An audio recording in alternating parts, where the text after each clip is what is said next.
At least three of the writers of the gospel tell us about a harrowing experience that Jesus once had with a very deranged person. It seems Jesus was trying to get away from the press of the crowd in Galilee, and so he decided to cross over the Sea of Galilee to the eastern shore in a much less populated area called Gadara. And no sooner had he landed there than he is literally assaulted by a man who was tragically demented. This man screamed all through the day and night. He lacerated his skin with rocks. His family and friends had tried to restrain him with chains, but he had broken them apart. And the most interesting thing was, he made his home in a cemetery. I had a professor once to say that where he was living is probably the clue as to why he was such a deranged person. He said, in all probability, this man had brought someone he loved to the cemetery and then had not been able to get beyond his grief. Now, that's not surprising, because grief is a very perilous experience in every way. When we grieve, we don't get our way. Something ends before we want it to. There is a Gethsemane dimension to all of our grieving. We go in like Jesus, asking for one thing, and we come out with something else. And here was a case where an experience of grief had absolutely driven a human being crazy. In the story, Jesus doesn't back away from him in fear. He lived into the heart of his anguish, and through his very, very skillful casting out certain things in this person, lo and behold, the man recovers his sanity. And as the story ends, he is clothed in his right mind. Jesus did a wonderful thing in bringing about a healing to a terribly, terribly grieving person. Now, I would like to suggest that Jesus has that same power today to give us relief from the griefs that we're expecting. And I think this thing of casting out certain things within us may be the key. It's my experience personally, and also working as a pastor, that some of the things that complicate our grieving more than anything else as adults are images that we have come to of death in the earlier part of our lives. Someone has said that children are keen observers but poor interpreters. That is, they are aware of everything, but because they've had so little experience, they very quickly come to the wrong conclusion. And I think many times early in our pilgrimage, we get images of death, and unless we are able to unlearn and relearn those images, it's going to complicate our coping with grief. I want to suggest today that Jesus can help us cast out some of these primitive and untrue images and can give us a new sense of what we're dealing with in our grief. I think the two things that happen to us in early childhood that may be the source of much of our difficulty is that we think of death as annihilation, and we think of death as somehow robbing us of something that was rightfully ours. I say this confessionally because my first experience of grief personally was when I was 4 years old. A few months before, my favorite uncle had made me the gift of a puppy. He said, it's time for you to have a dog and learn how to take care of him. And so he brought me this little butterball of fur. I named him Jiggs, and we became, from the first day, bonded to each other.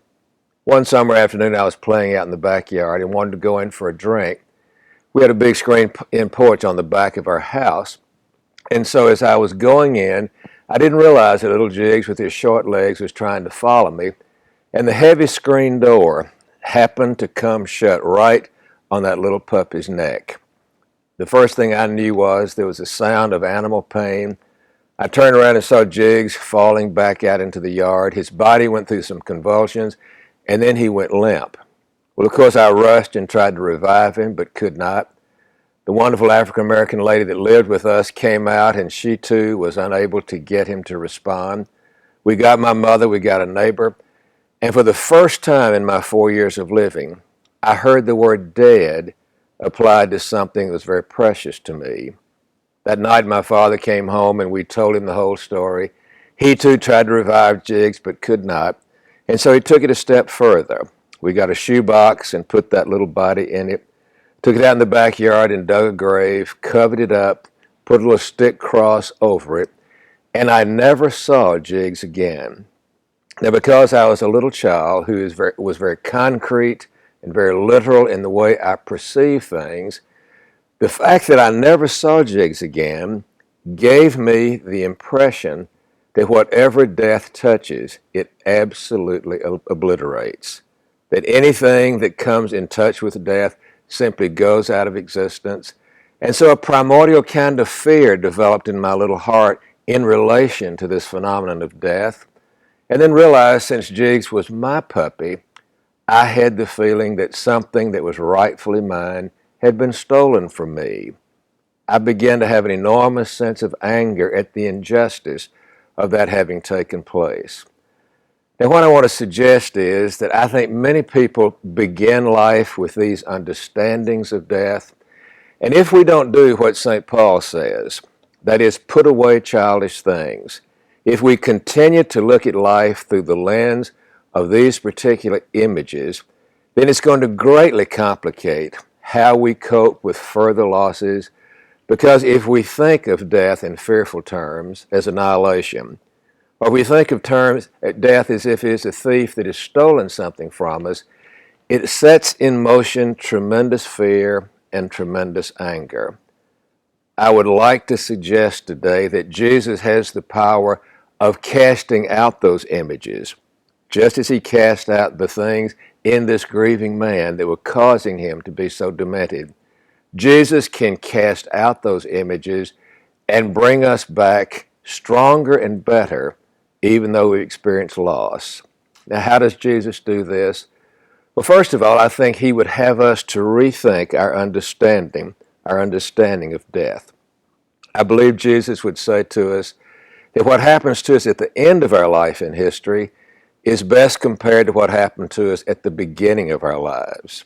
We all start as two tiny cells in our mother's body, and then we grow and complexify, and after 36 or 38 weeks, there is this trauma of separation. From the vantage point of the womb, it is a death. It's being taken from the familiar, the place where everything was provided and where there was great protection. But from the vantage point of time and space, that same experience is called a birth.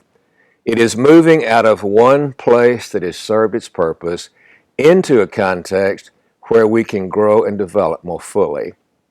I believe this is this way that God gives us the gift of life. We are again and again having to die to that which has served its purpose, that we might be born to an arena that is ever so much more conducive to our growth. Think of what you can become in time and space that you could never become if you stayed part of your mother's body. If we can ever get deep into our hearts that death is transition and not annihilation, that death is a movement from one context of living to another, then it comes clear to us, even at the end of our life in history, that every exit is an entrance. Every experience of death is also the prelude to an experience of birth. It can give rise to an enormous sense of hope that God is able to give us new places to grow and new things to become. So we cease to be totally afraid of death and see it as moving into another arena of God's everlasting growing. The other thing I think Jesus would have us to see is that life and everything that we possess is truly a gift and not a possession. I had the great misfortune of losing my only daughter many years ago to leukemia. And right after she died, I was so filled with sadness. And I went down one night in my study, took down from my shelf a copy of a commentary on the book of Genesis. I turned to the 22nd chapter of Genesis, which tells the story of Abraham being asked to offer his little boy Isaac.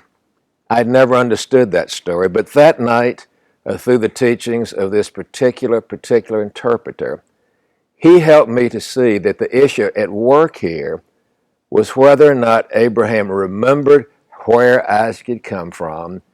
Did he remember that life is gift, that birth is windfall, that everything comes to us through a graciousness that is utterly beyond us?